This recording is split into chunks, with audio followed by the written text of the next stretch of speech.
Let's go, girls. Let's go, girls. Just tell me that I can and I'll show you things that you couldn't believe.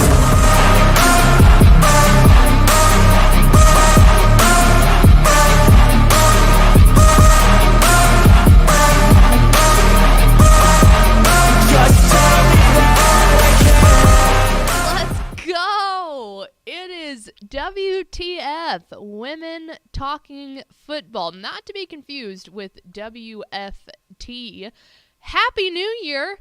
It's 2023. We're still the women. We're still talking football, and we are still amped up to be here. A pair of producers for Dave Campbell's Texas Football and Dave Campbell's Texan Live. I'm the executive producer, Ashley Pickle, sitting over there. A year older now, after celebrating her birthday on December 30th, a belated happy birthday to my amazing co-host, Mallory Hartley. Happy birthday. Thanks. Happy New Year. Thanks. Merry Christmas. Thank Happy you. Chrysler. Thank you. You're welcome. Happy New Year's Day. I almost forgot to turn my mic on. That would have been a disaster because I know all of you guys love to hear my voice. What? So great. What would we do? What would you do without my voice or me? You wouldn't be able to do anything. I'm This just is kidding.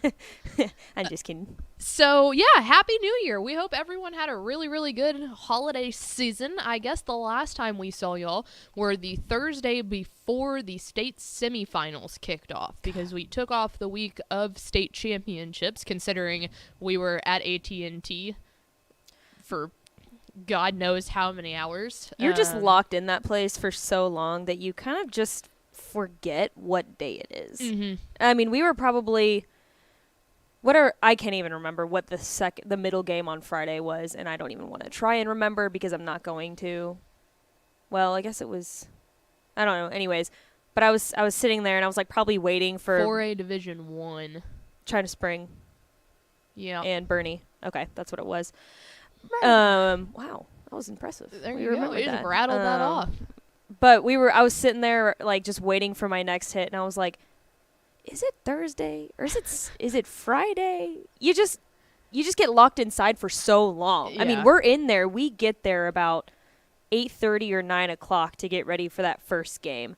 And then we don't leave until about 11:30 every Yeah, at the single night. The earliest. last night we left pretty late. Yeah. But yeah, you don't see sunlight barely. I mean, No, I was going to say the only ever like legitimate stamp of like time that I have is when Jerry's wonderful design of that stadium, when the sun Oh, starts yeah. poking through when the sun is setting, That's and it's usually it's leading into halftime of the second game, because at that point the second game, other than the 1A Division 1 or 2, whichever 1A game comes second, they kick that one off at 2, but for the rest of the time the middle games kick off at 3, so you've got a half of football down, you're looking at probably 4:30, and the sun starts hitting. That's the only true stamp of time I have, but that only really happened one of the days, because the other days were really chilly, cloudy, Yeah. overcast days.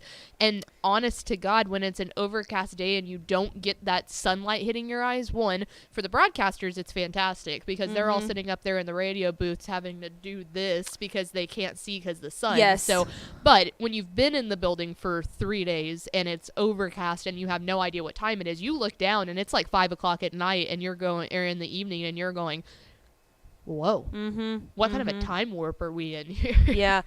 The first day when I was up in the booth with the guys and then you were emceeing, I got to experience that sunlight hit right in my eyes. Yeah, I it's mean, bad. there was a good 15 minutes where like I couldn't see anything. It was blinding. Yeah, because it was funny because heading into the third quarter, well, it was heading into halftime, like I said, of that second game on the first day, which would have been 1A Division 1. Like you mentioned, I was emceeing, so I'm sitting down there, and our third quarter hit was on that side of the stadium, on the away side. You're right. So I'm looking up there, and we had some, shout out to our guys, Brett and, oh no, this is bad. Old intern. Clayton, thank you. Shout out to Clayton's- Brett yeah, and Clayton, yes. because they would find the contestants. So I'm over there and I'm standing on the sideline and I'm going, okay, where are the contestants at? And they're like pointing up at it, and I'm going, I couldn't see anything because Yeah. the sun was shining so bright. So anyway, real fast to get back to it, this is episode 22. Yep, I think correct. episode 22 of Women Talking Football. So off season is obviously going to look a lot different. If this is your first time joining into WTF, welcome. We started it in July of last year.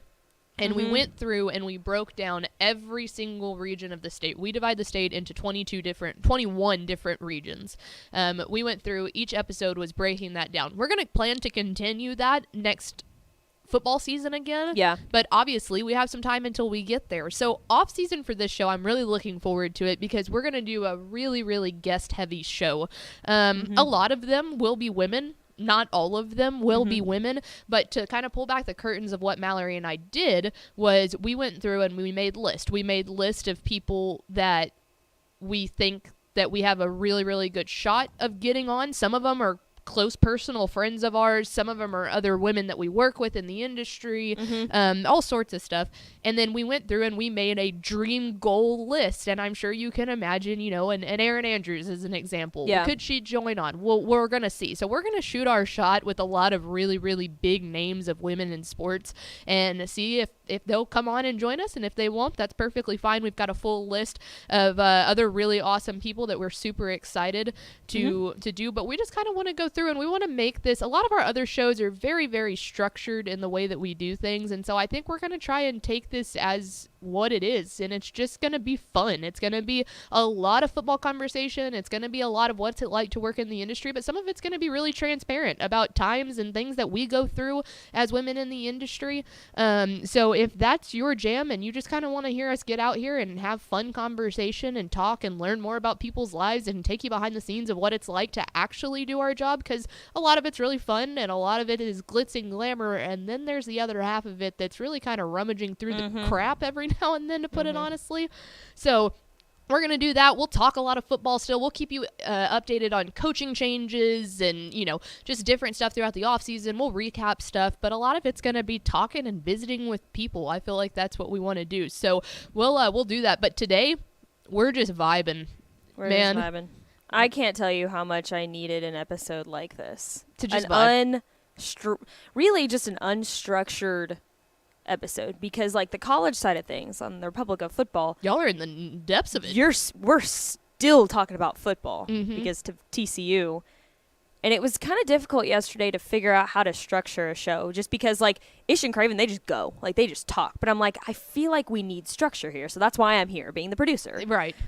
But it's nice to not have to think about a structured show, to Right. just kind of go, Right. you know? And that's what we're doing, and I really appreciate it. Yeah, we do nice. have two graphics that we have to just kind of get caught It's up a little on scores structured, yeah. a little bit, but we'll start off with, we're just going to kind of talk about what we've been doing, our Christmas breaks a little bit, then we'll transition back into some actual football talk. We have a little bit of recaps on state championships, since we didn't do that on this show, and then a little bit of recaps if you're interested in college football on the Texas Bowl scores. So we'll throw those up, and then we'll get into just a little bit more conversation after that. The one thing that I do want to encourage you to do as the show is going on in the comments, whether you're watching on Twitter, YouTube, Facebook, please do one of two things, if not both things. One, if you have any questions for us to answer at the end of the show, we'll turn it into a little impromptu mailbag, but any sort of questions, football, non-football, whatever, drop them in the comments. We'll get to them at the end of the show. And then secondly, if you have an idea of any woman in the sports industry, doesn't matter what sport, doesn't have to be football. I know it's called Women Talking Football, but it doesn't have to be football. That you think that would either like to be on the show or that Would come you on the would show, love yeah. to hear from and hear more about their stories, drop a name in the comment and we'll reach out and see if we can score getting them on the show. But we want to make sure that the people that we bring on are interesting to y'all as well. So drop those in the comments if you have any. Yeah, but we've got a you- long off season, so that's a lot of guests. Yeah, it is. You have an exciting break because not only is it Christmas, your birthday's also thrown in the middle of that, and then the very next day is New Year's Eve. So eventful. I'm tired, man. I have bags. The break was not for sleep. I had to buy more concealer because I had to conceal these bags under my eyes so much. No, I had a fantastic winter break. So, I mean, and it kicked off like right after state championships. Yeah, you because hit the ground literally running really quickly. Yeah, so the last game ended on Saturday. We all went home, and then I rested up because that next Sunday I had a family Christmas that we had to do because we were all going different places around, honestly, the world. My aunt and uncle are in New Zealand right now. And so I had to be well rested that next day, well enough to be able to conversate with my family and open presents and be joyful, because that's what Christmas is all about, is being joyful. Being joyful, right? So, yeah, did that. Came into the office the next day. We did a big state recap episode with you, me, Ish, and Tepper. And then I packed up and I went to Colorado for Christmas. See ya. I said bye. My brother lives in Colorado. I miss him dearly, but we went to go visit him for Shout out Joey. Christmas. Yeah, big shout out to Joey. And we Swole skied a little Joey. bit. Yeah, if you guys haven't seen my brother, he's pretty swole. He's He's probably the biggest. Yeah, he's a big human. Yeah. And like he wasn't very big. Like height wise, he's not very tall, but like he's swolled up. Partly because he skis all the time now. Yeah. Like he skis almost every single It's weekend. a hell of a workout. It is a hell of a workout, man. You burn a lot of calories. But I snowboard, so we did that for a couple days, and then the other days we went shopping and just kind of hung out at the cabin. So that was fun. So then we went back home. We stayed there for about a week. And then I came back into the office for about a day. We talked through some WTF stuff and some just caught up on a little bit of work things and stuff. And then it was my birthday a couple And days. I know how that went. It was fun. Would you like to elaborate on that? Nope. It was I turned 24. That's about it. But it was a lot of fun. We went to go played get a our lot of nails pool. done. We played a lot of pool. I went to go get my nails done. You came with me. Dude, we that day was interesting because It was an I interesting had day. my and I'll get to that in a second, but I had this feeds into the story of your birthday, but I had my Yeah. Cotton Bowl prep day at AT&T Stadium that day. Right. And then I met up with you. You got your nails done. I went with her. But afterwards, it's about 6 o'clock in the evening, and neither of us had really eaten at all that day because we had planned to do lunch, and then I ended up having to stay longer than I thought and go. I had to run to Dallas real fast for a Cotton Bowl thing, so we were like, oh, we'll eat before the nail appointment. Well, then we couldn't do that, and then we had to run here and run here. So it is like 6 o'clock at night, and I'm looking Neither at of us Mallory have eaten. on her birthday, and I'm like, if our next step is not getting food, you're not gonna make it to 24. I was so angry. I was like, I will die. And you were at a loss because you were in the ag with me, so you didn't know where to go. No. So we're we- driving back, and I said, "There's a wing stop around." Yeah, we don't have here." a wing sponsor, so we can say that. Yes. We went and got We Wingstop. Oh my god. That was the best wing stop I had ever had in my entire life.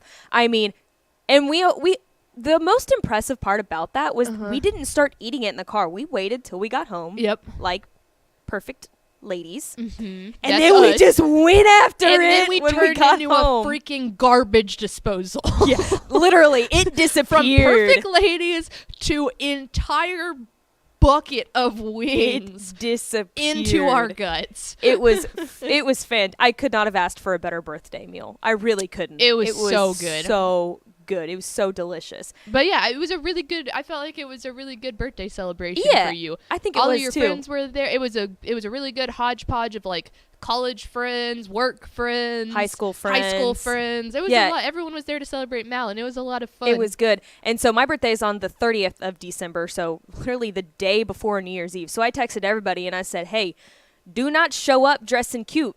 I'm going to wear sweatshirt and leggings the best of my abilities." I almost changed. I almost put on jeans, but I was like, She no, I cannot can't help do herself. that. I like couldn't there's do something that. like I feel like y'all know if you know Mallory and I, like I can hit up leggings and a shirt at any point in time. That's the preferred method. Correct. Mallory cannot help herself. She has to look cute. She No, can't. I mean, sometimes. I And did. so she told everybody, no one dress up, everyone chill. So I'm in joggers and like a little jacket, like a Nike jacket. But you were cute. That was cute. That was a cute outfit. Well, I thought it was a cute outfit. Anyway, so she puts on like leggings and that. She's like, well, what if I wore my sweater?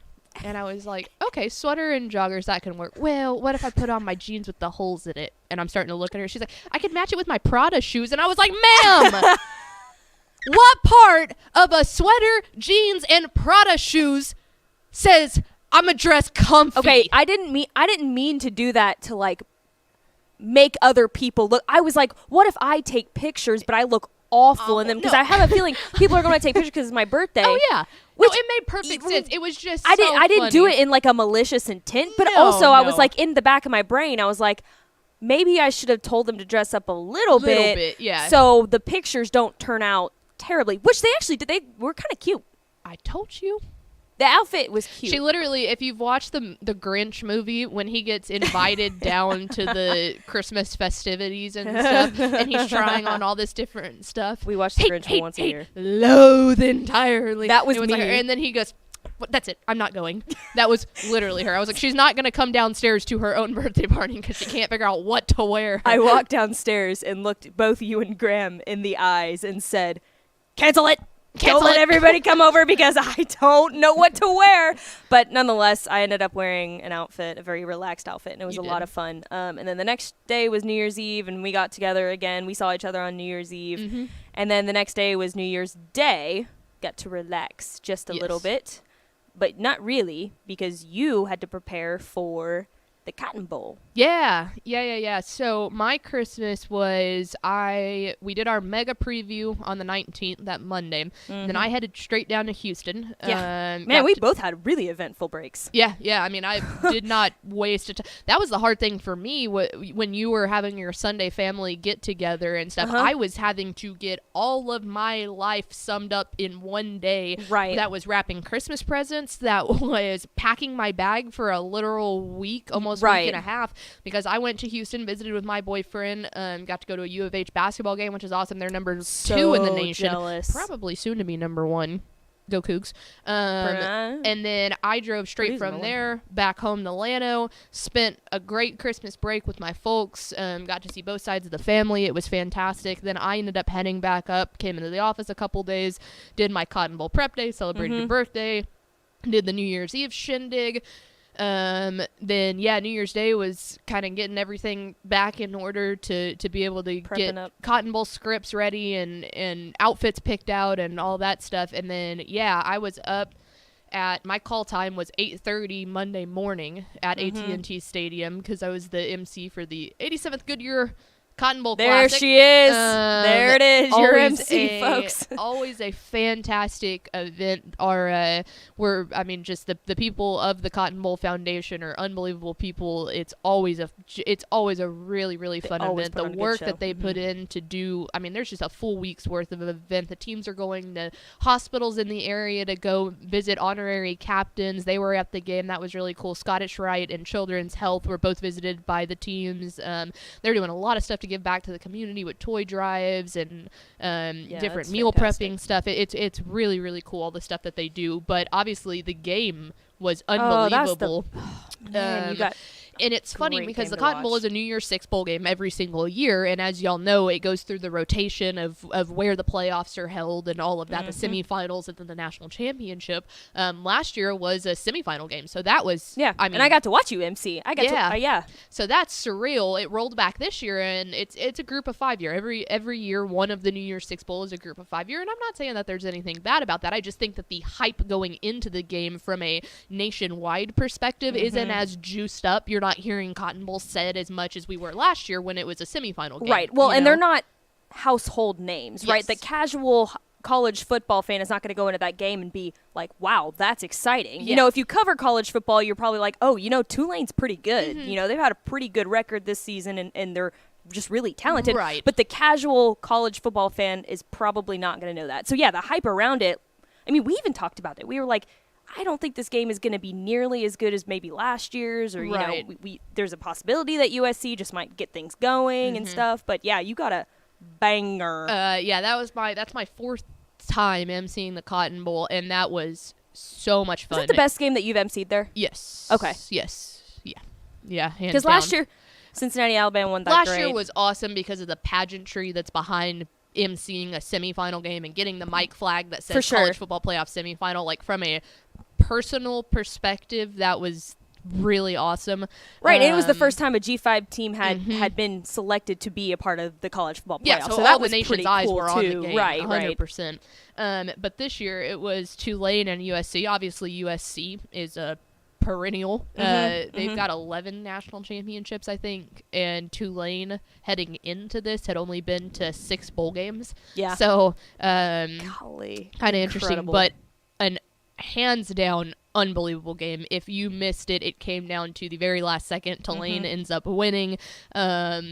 So many points scored. Such a fun game. Even from the very get-go, we could tell it was at least fun. There was a time when USC went up 14-0 that we're thinking, okay, this could get bad, but the fashion of the touchdown catches that they did have, the second one in particular, the Caleb Williams had to scramble around. I mean, he was out of the pocket scrambling for at least, and this sounds like an exaggeration, it was at least 10 or 12 seconds, and then ends up throwing it. The guy was able to get around it, jump into the end zone. I mean, so it was fun. There was never a time, even when the score wasn't near as close as it ended up being at the end, that the catches that were being made were insane. Right. The explosive plays, it was a freaking blast. I mean, it was so much fun. So that was great. And then we rounded it out and came back to work the next day. But it was a very busy break, but it was really, really good. It was much needed. Yeah, and it felt like as much as we did throughout the break, I still feel like it was so short. Yeah. Oh, yeah. You know, because you're just constantly going and you're seeing family and you're tired, but it's still going super quickly. Yep. And now we're back at work and we're like, there's really no high school football. What do we do? What do we do now? What exactly do we do here? But yeah, nonetheless, fantastic breaks. It was good. Really happy. Yeah, 10 it out of was. It was really, really good. And I think that when you work in this industry, you spend 8,000 more hours with your coworkers than you do with your family, which we are unbelievably lucky to work with coworkers that I feel like they're family. Yeah. Genuinely. 100%. I feel like we just have a lot of big brothers that like to be big brothers. Yeah, they big brother in all the time. They do be big brothering. And so we are very, very lucky to be able to be around people that feel like family, that aren't family. But it does make you cherish that time that you get to go home and see your family and spend it. And obviously your family's a lot closer than mine, but it's still not the same as being able to get together all the time and sit down and play board games and just relax, drink hot chocolate. Yeah. Exactly. Just spend time together. Yeah, so it's really cool to do that and not have something in the back of your mind going, I really need to be editing that video, or I really need to start working on this schedule. You know, we might have been going a lot, but the mental break is really good. Yeah. So we have our mental break now, and now we're ready to start talking football again. We did want to go ahead and show you, if you missed any of them, we know we went over them on our big mega review on TFT, but if you only watch WTF, great. We'll go over them again with y'all there, too. So we'll throw this up real fast. These are the 12 Texas High School Football State Championship games. They were played December 14th through 17th at beautiful AT&T Stadium. It was an unbelievable time. As always, the DCTF crew, our Texan Live crew, everyone, the Valley crew, I mean, we all teamed up with the UIL to try and bring the best event that we could, and I think that it went as well as it could have. Running through the scores real fast that you can see here, 1A Division II, we kicked off with a 45 by Benjamin, 68-20 over Lorraine. That one was very, very fun in the first quarter, and then it got to get away from them there. 1A Division I, another 45, a 69, a nice 69 from Westbrook over Coach Terry Crawford and his Abbott Panthers. A great season for them, coming up just short there in the state championship game. And then I would say one of the more shocking results of the weekend was 2A Division II. We ended this, and it's funny because the score isn't super close, obviously. 41-21, Albany took down Mart, and I would say that regardless of what the score was, if Albany would have kept scoring, this still would have been a really, really fun game to watch, because we just didn't expect that. Right. And I'm sure there's people in the big country right now screaming at me going, no, we knew. And that's perfectly fine. everything, pulling back the curtain, everything that I had heard, and I had been on coaches' calls that entire week with stuff with Bally. I had been, we had talked to a bunch of coaches that had played these two teams. Everyone said that this Mart front for both the offensive and defensive line was one of the best ones they've ever had. And I think that we saw that that's a really good offensive and defensive front. But what we saw was Albany have experience that really, really meant something to them. And they bullied that Martin defensive line. It was really genuinely impressive. It was so shocking. I mean, because I had gone down to the sideline to get some content and just I was on the Holly sideline too. Or Holly, excuse me. I was on the Albany sideline. But just being down there and like seeing the hope and like the excitement from them when really I can honestly say everybody pretty much doubted them against this extremely talented Mart team. It was really cool to see and like be in that atmosphere and hear what they were saying. We can do this, and it was really cool. Well, really and a huge congratulations to Coach Denny Faith. That was his first ever state championship in 36 years. And the coolest thing in my mind with that is the fact that all those 36 years have been at Albany. Yeah, that's wild. That's awesome.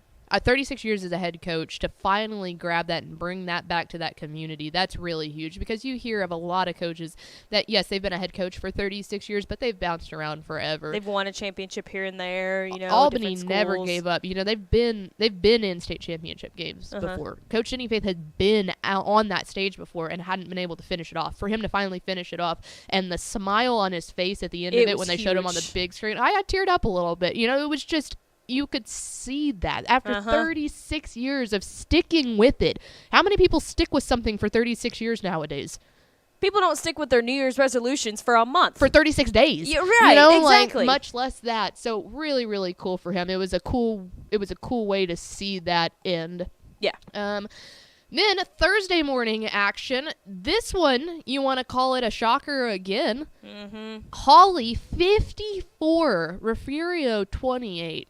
Now, I will say this. I was on the call with Coach Jason Herring leading up to this game with Bally, and in typical Jason Herring fashion, he goes, "Now listen here, Hoss. If he calls you Hoss, you've made it. Like, you're in the good graces of Coach Herring. Great guy." He was like, "We're a year early." He was like, "I didn't expect us to be here." Refugio had like 11 players on their team that were starting that were freshmen or sophomore. They are young. That's crazy. Young. On the other side of that, Holly had been to the state championship last year. They felt a shiner. They came back, and Austin Compton had a ridiculous game. He missed the state championship game last year because he basically, to put it in layman's term, he broke his back. He had 2 different vertebrae break. Oh my golly. Yeah, it's T4 and T5, I believe. That's and so, yeah, it was one of those light things. They didn't know if he was ever going to be able to play football again, because that's in the, if you don't know how your back works, that's the upper thoracic vertebrae, and so that means it's the upper part of your back into that starts affecting your neck if you start going anywhere higher than that. You don't want to mess with that, yeah. So to come back, I mean, him, Will Scott, Rhodey Hooper, an unbelievable team with senior leadership, and they went out there and, to be honest, they just pummeled Refugio. Yeah. There was never even a doubt. Some of those was more like garbage time. Holly, an unbelievable win there. 3 Division II, Gunner absolutely rolls over Post. Congratulations to the Pirates. That is their first ever touchdown scored in a state championship, though. So that's huge. They did play in a state championship not too long ago. Was a couple. 2020? No, a couple years, like handful of years ago. But they got shut out. So that was their first score. That's exciting. But the Gunner train, they just kept on rolling. Yeah, that one was one we were starting to have to wake ourselves up a little bit. But congratulations to Coach Jake Fazell and everything that he did, and a big shout out to Ethan Sloan. We love his mom, Sloan. Sloan Kasky. Yes. But Ethan has been a really fun player to watch for the past 3 years. So, and want to go out on a high note too. Absolutely. So good for them. Gunner train was rolling. 3 Division I. This was the first actual really close, exciting game. Franklin kicks a game-winning field goal to claim their second consecutive title over Brock. This one was really stinking fun. And this one, it's funny, my dad was there, and he turned to me, and he had only ever been to state championship games. Last year was his first time coming, and he came for the big school games. Yes. So he had only seen that. He was dead determined he was coming for the small school games, so he was there for the kickoff of the 1A1. He went to almost all the games, and he said, Brock walks out, and he's like, oh, man, those are some big boys. And then Franklin walks out, and I see his eyes get big. He goes, oh, these are even bigger boys. And I was like, yeah, that's the funny thing. When you've only been watching the big school games, they're all grown men, basically. Right. You know, they're small man children. Yes. It's funny to watch when you start off with 1A Division 2. It is funny to see when 3 Division 1 starts rolling around. You're like, oh, okay, we're getting into the big boy territory now. But that one was an absolute Especially when blast. you're on the sidelines, too, and you start seeing the actual size difference of some of these boys. Yeah, and literal, you're like the build of the men. humans Yes. are just different. Right, exactly. Like the size of the teams and then also the actual men themselves. Like, But I think that if you would have told me that Jaden Jackson would have been the star of the show and holy not crap, Bryson Washington. as a sophomore, too. I mean, what a star-studded kid. Yeah, because like, we were like, that future is bright for that team. maybe once, like, Franklin will be really good again this year, but we'll be really interested to see who steps up after Bryson Washington graduates. We have our answer. Jaden Jackson is the dude. And to have your breakout game be the state championship game, too. Light work. I mean, that is light No big work. deal. That's scary. Then we kicked off Friday with a 42 to goose egg. Yeah. Carthage. Wow.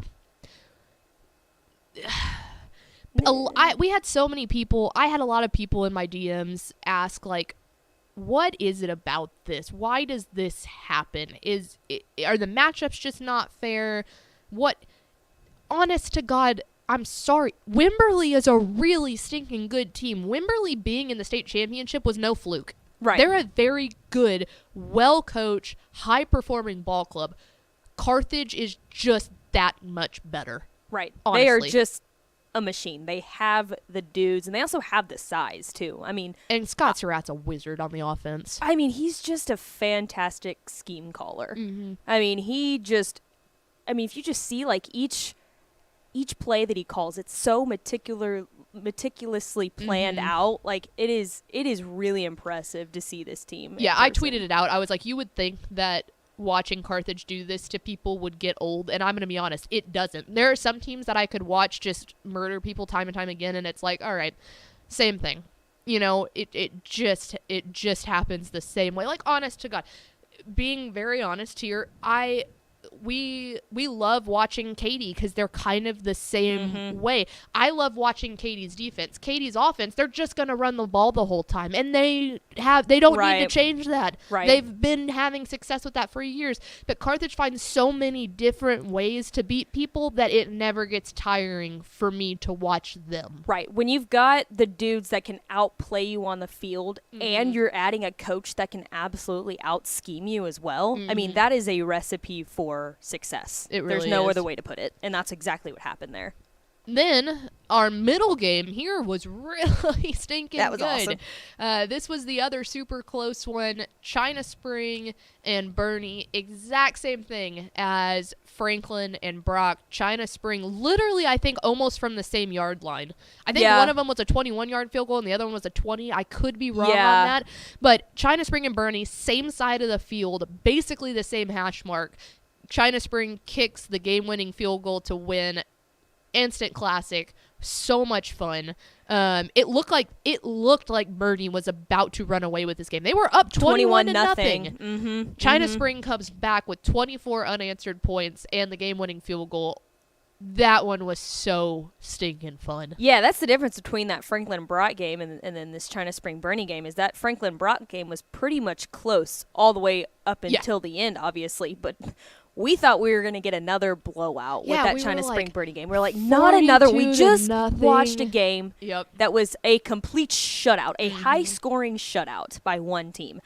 And we're about to get another one, and then sure enough, China Spring and that dang Cash McCollum comes back, and they win the game on a field goal. It was that is exactly what we needed on Friday afternoon. Yeah, we did. Exactly what we needed. Then we ended with 52-14. Yes. The Alito Bearcats. The Alito Bearcats just destroyed College Station. Alito, College Station just didn't have an answer for them. I wondered I thought this game would be a little bit closer. I knew that Alito had more athletes, but College Station had a lot more size up front. That Alito offensive and defensive line are tiny. Yeah. Like, they are small humans, and they were Right. missing one of their best offensive linemen. They were missing a couple key parts on their line that's already pretty small. So then when you add a key injuries with an already small line, I thought that College Station could hold it closer than this just based off of sheer size Right. for College Station up front. But Alito's defense stepped up in an unbelievable way in stopping what is his name? Marquise Brown? Adrian Martinez Brown, that's what it is. Yeah. The College Station running back. Marquise Brown was like a hurt. Yes. Marquise Collins was Collins the one is that got oh, hurt. shoot. Adrian Martinez Brown is there. Almost yeah, got that's it. what it is. But College Station did a really good job of stopping them. And then Saturday rolls around, and we had an interesting one against 5A in 5A Division 1. Sauk comes back, wins their second consecutive 5A title. And they become the first ever Dallas ISD school to win back-to-back state championships. That one was really fun. It looked like P&G had a pretty firm grasp on the game at the start, and we all start looking around going, man, I don't know if Sauk can do this, but in typical Sauk fashion, man, they found a way to fight and claw their way back. The interception by Manny Muhammad in the third quarter is what really started Nail to in the seal the deal coffin, there. But a great win for Sauk. Congratulations to them again. And this starts our little train of our little 20-mile radius there in the southern part of Dallas, because DeSoto comes in and just completely takes over against Vandergrift. Vandergrift, all congratulations to Coach Drew Sanders and his squad, only a 14th year varsity program. They make their first ever state championship appearance, and they held with them there at the beginning, and then the athletes kind of won out on that. DeSoto's defense figured out a way to get into the backfield, and it was basically over after that point. But congratulations to Coach Claude Mathis winning his first ever state title. And then we capped it off with the game of the weekend. As good as those other two were, this one was awesome. This just had to take the cake. I was down on the sidelines for this one too. I was down on the Duncanville sidelines, and the last minute of the game, or maybe it was the last 2 minutes, North Shore had the ball and they're driving down. And you're like, they're about to tie this thing back up, and then Duncanville makes that fourth and like three? Fourth and 3 stop, right? And it had to be reviewed and stuff like that. Didn't they have to bring the chains out, right? They bring the chain gang out literally and by a measure clip. it by a like clip. I don't know what those little clips are called, but literally the nose of the ball was at the edge of the clip that is connecting the chain to the big pylon thing. Right. And you see that measurement up on the big screen. And what you could see when every single one of those Duncanville players, Reggie Samples, the Duncanville fans realized that they were short and that they had it in the bag. They finally won one. They went wild. Yeah. It was such a cool atmosphere at that point. It was awesome because we're sitting there, and I remember I'm standing up on the Bally set, and there's 55 seconds left on the clock. Yeah. And North Shore gets the ball. Yeah. And I look at Tepper, and I was like, Duncanville they're has gonna this tie game it. won. I don't feel comfortable with 55 seconds. No. I don't, because we've seen this Duncanville squad get their heart ripped out in the most excruciating fashion almost every single year that they've done this. And it was like, oh no. And you know what? John Kay, the North Shore sideline, they look relaxed. They look like we have them exactly where we want them. David Amador looked really relaxed. Yep. Like, and he knows what to do in these situations. It was David Amador had 2 runs. He's looking up, the routes weren't there. So he transitions Takes out off. of the Yeah. pocket, takes off to the left, and the entire Duncanville defense is on the complete right side of the field. I mean, every single one of them. There was one safety probably about 30 yards back that was still on the right side of the hash, but he was probably the closest guy. David Amador takes off, and remember, he's a wide receiver. Right. Technically, he's playing quarterback, but he's a wide receiver. So if you want to talk about yards after catch, that dude's got wheels. And he takes off the first time, and I'm like, okay, they got him. Like, at this point, they're probably down to about the 40, maybe 50. And then he does it again. Exact same. Looks for the fly route on the outside. It's not there. Rolls back and takes off left. And I'm going, oh my goodness. Then the Duncanville defender, number 8, I can't remember what his name was. Collins. Yes, Collins, takes him face mask. And I'm going, you The just massive gave him junior. extra Yeah, yards. right, You know, right. and so it's like penalties from frustration start. David Amador's in his bag. Okay. Right. Penalties from frustration starts to come out, and I'm going, not this way. Don't lose this way. Like, if you're going to lose, that's perfectly fine. North Shore's an unbelievable team. David Amador played But don't his lose freaking heart out. Because of self-inflicted wounds. Exactly. Don't do it to yourself. Right. And then, yeah, they take it. We're sitting there, and I've got to show. I haven't even showed you yet. Samuel De Leon, one of our photographers, I just realized it today. He took a picture of Tepper and I up on the set, and our reaction to when the camera flicked to the thing. I have my mouth, like my hands over my mouth. Tepper's mouth is wide open. It's really cool, but what a way to end it. Congratulations to the godfather of DFW football. Coach Reggie Samples finally gets that last check mark. We've said it time and time again. He didn't need that to be seen Right. as the godfather, as a legend in this sport, but he got it, and so now he can feel good about that. I don't know if he'll retire. There hasn't been any sort of talk about it. I'm sure there's talk about it, but there's been nothing sort of official.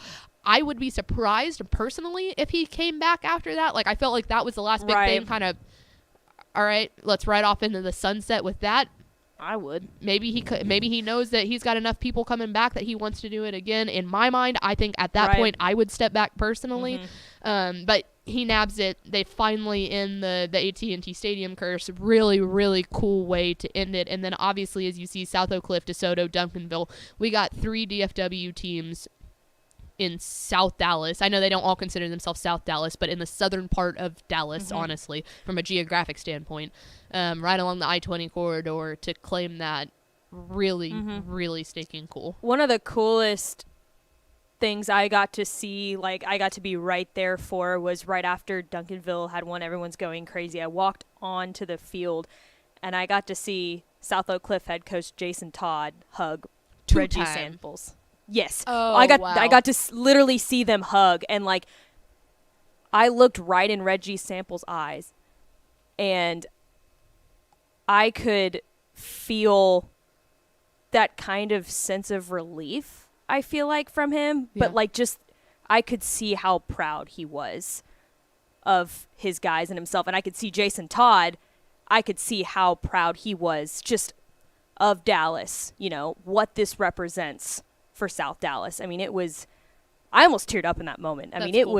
it was a really moving moment. Of course, there were a bunch of photographers there taking a picture and stuff. I think Will was there. He got the moment Yeah. on camera and stuff like that. But man, that was a powerful, powerful moment that I got to see right well, there. yeah, and that's his mentor. I mean, that's Coach Absolutely, Todd's mentor, and he'll tell you absolutely. that. So that it's cool to see that. There's multiple things that are cool about that. It's cool to see all of those coaches support each other, knowing that they're all right there in the same area. Most of them compete throughout the year too. I mean, literally all 3 of those teams played each other Right. at a different part of the year.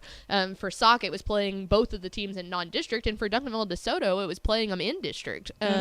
So to see that is really cool, but then to know that it goes even deeper than that, of mentorship and all of that stuff It's pretty cool. that's cool. It was an awesome moment. Really, really cool. So there's a look back at the state championships. Mallory's going to go through bowl scores real fast, too, to wrap out the episode and give you just a little college football preview. Yeah, not only did we have Texas high school football going on, but we also had a couple of Texas bowl games happening at that same time. I think the North Texas bowl game happened the Friday night of state championships. I know the UTSA game happened during state championships, so there was a lot to keep up with in that 1 week. But 9 Texas teams got the opportunity to continue into the postseason and play in a bowl game. One of them, of course, still playing. But let's go ahead and run through these scores real quick. Starting off with the Cure Bowl, UTSA falling to Troy, 18-12. And I should have pulled up my picks because Ish and I went through and picked each game, but I don't even remember. I think I picked Troy in this game. It was a really, really good game. Both teams coming off of super, super strong conference championship wins.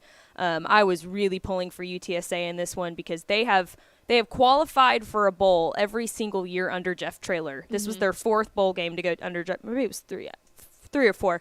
But I was really pulling for them to win that bowl game.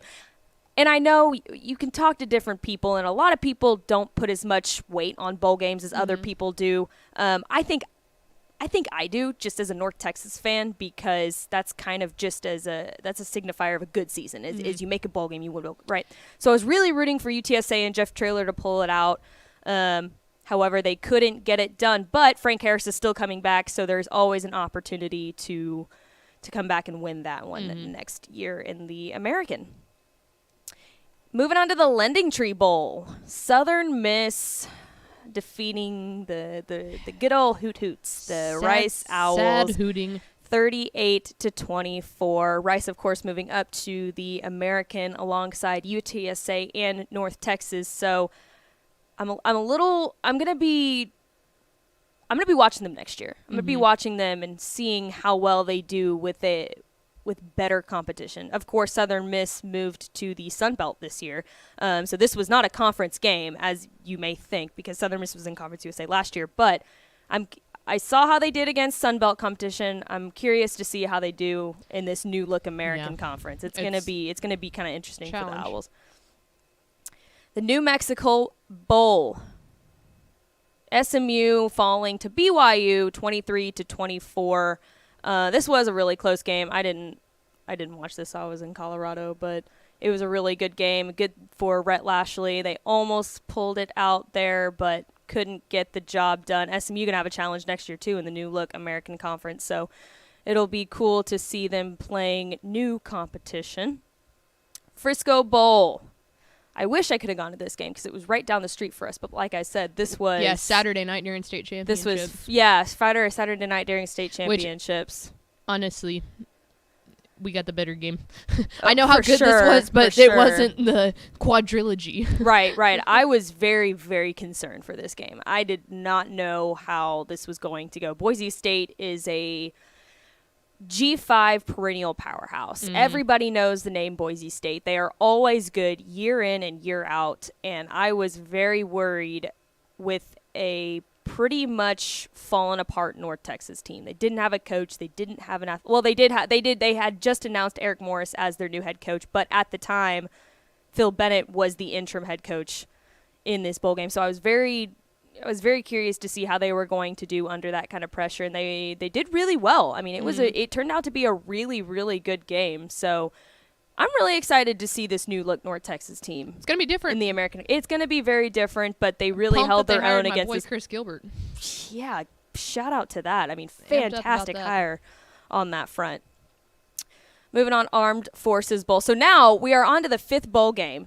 And we are 0-5. Great. Things are going great. Texas teams are 0-5. Yeah, I actually watched, that's funny, I watched a bit of the Armed Forces Bowl in the restaurant that we were in Colorado the first night.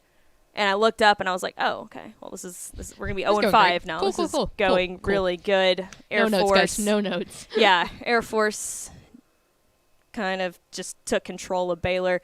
Baylor just, man, I don't know what it was. I think this Air Force team just out-schemed them. I mean, like, I think Baylor had the size. Baylor obviously had the size. I mean, this is a military academy school. They typically don't have much size, especially up front. I think it was just, they just out-schemed them, and that's kind of what happened. It was ugly. It was very ugly. It was also, I mean, that I'm not making an excuse here.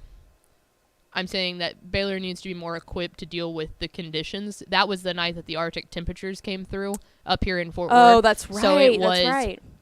absolutely brutal outside, and Air Force was like, well, we don't care.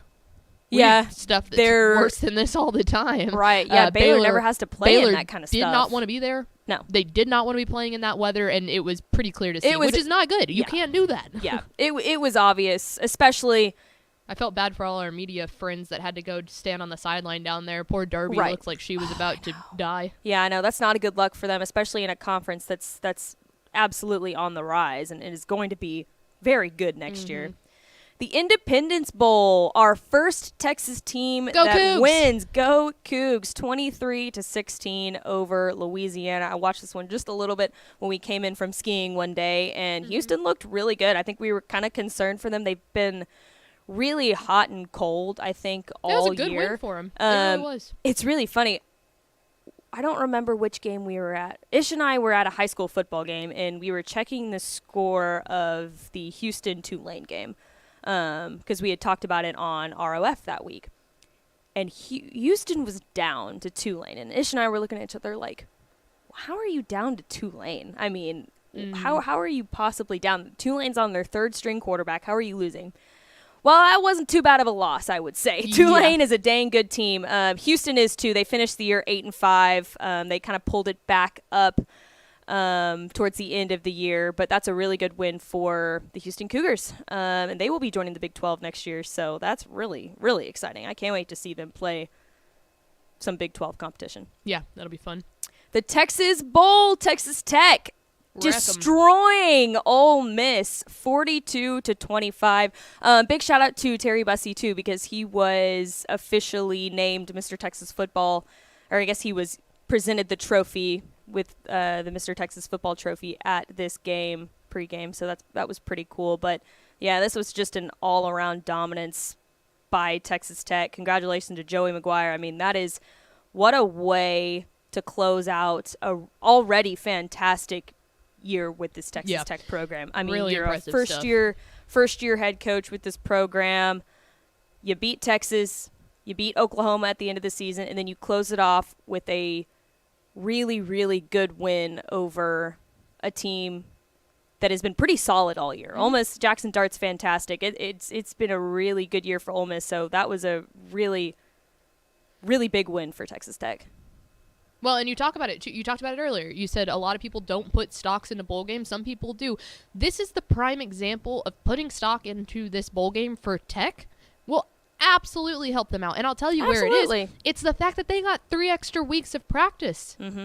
Like, what is the point of going to a bowl game or of trying to make a bowl game, making it, and then not really caring about it? That is 3 extra weeks of practice, and if you can get your team to buy in under that, especially under a first-year head coach, they're going to have 3 more weeks of experience than other teams in their conference that did not. Yeah, you're absolutely right, and I think that Joey McGuire is a guy that puts stocks in bowl games. I mean, I think that he can use this to his advantage. Does nothing but help, you know? You know, you look at this, you go talk to recruits, and you're like, hey, we closed out a really good season. Pummeling an SEC team. Yeah, and we have a championship trophy to prove it. You know, like, it's not Absolutely. the national championship, but gosh darn it, in my first year, we added a big old Texas Bowl trophy. Exactly. So, really, really good win by the Red Raiders. The Alamo Bowl. Texas falls to Washington 20-27. I think I called this one. I knew how good of a team this Washington squad was. Michael Penix Jr., their quarterback, has looked really, really good this season.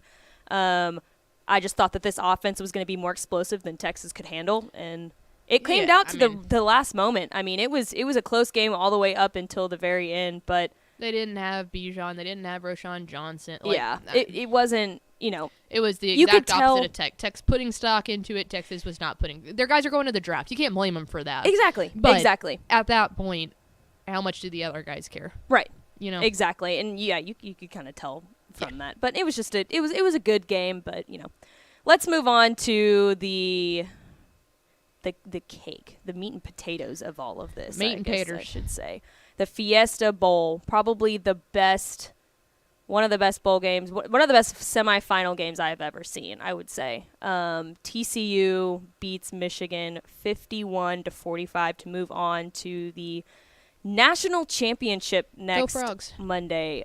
I mean, we did a whole recap, or Ish did a Twitter space on Twitter right after the game to answer some questions. So if you want a full recap of that, go listen to that. But man, what a signature win for the Horned Frogs. I feel like they have been labeled as the Cinderella team, the underdog team of this whole season. They kept winning. They kept winning when people didn't think they were going to. And I think this win right here proves that they are not a Cinderella team. Like they are just a flat out good and talented team. I think that they should take that title away because they are not a Cinderella team. Like this is a really, really good team. Really big win for the Horned Frogs. And I didn't call this. I thought that Michigan was going to run away with it. Oh yeah, everyone did. I really thought that this Michigan defense was going to be, especially up front, I thought this Michigan defense was going to be just too much and put too much pressure on Max Duggan. He wasn't going to be able to improvise like he's really good at doing. Mm-hmm. I just thought that this defense was going to shut him down, and I was completely wrong. This is probably the highest scoring game that I've seen Michigan play all season. I mean, they're a very defensive heavy team, but TCU pulled it out of them. TCU made them play offense, which was really, really exciting to see. But like I said, TCU playing Georgia this Monday in the national championship game. We will have coverage for you all over TexasFootball.com. Our college football insider, Mike Craven, is going to go to LA to watch the game in person. Yeah, to I cover think the he's game in leaving person tomorrow because he's at TCU in typical Craven fashion. He's at TCU talking to Dykes today and kind of getting a feel on the program before they head out to LA as well. So I think he's heading out to LA tomorrow. Yeah, but I'm so excited for that. We talked about doing something for that game, maybe a Twitter space afterwards, Facebook Live after, maybe a watch along, but we'll keep you updated on TexasFootball.com with all your TCU Horned Frog coverage. Yeah, so go Frogs. And I mean, heck, I feel like I think everyone knows here how much we support any team from the state of Texas. Like, yeah, everyone knows you and I are North Texas fans, but that does not mean that I'm not going to root for TCU in this. So we are super excited. If you're from the state of Texas, this is the first Texas team to ever make the college football playoffs. In the modern era. Yeah, in the modern era. That's insane. So yeah, go Frogs. Go get it done. Go bring a national championship we'll back be to watching. Texas. Yeah. We'll be watching. We are amped up. We're excited about it. Follow at Craven Mike on Twitter. He'll have all sorts of stuff. Follow the college football page. Super, super, super excited. So, Frogs, go get it done. Incredibly excited to watch that all go down on Monday. So there we go. Our WTF episode, our first one of 2023, our 22nd altogether. We will be here every single Thursday. Again, if you have any suggestions of women you think would be great on this show that you would like to hear speak and tell their story, please, you can DM us on Twitter or tweet at us or anything like that. But yeah, you pumped up? I am pumped up. Good. It's a long off season, a much needed off season, but I'm pumped up. I'm pumped up to see who we can get on this show. Good. That's what I'm really excited for, is to see who we will get. Me too. And TexanLive.com. It is not off season at Texan Live. Let us tell you. We keep saying that we're technically in off season. That's more from this that's a football good talking point. stuff. That's a good point. Mallory and I, on top of all of our Texan Live crew, we have a ton of content coming. There's 11 different spring sports we're going to be covering on TexanLive.com. So we're right in the middle of basketball and soccer right now. So if that is your jam, use that Texan Live subscription that you purchased. If you haven't subscribed and you are interested in watching basketball and soccer and all sorts of other stuff come up, TexanLive.com. Hit that subscribe button. That'll do it for us. We will see you next Thursday on Women Talking Football.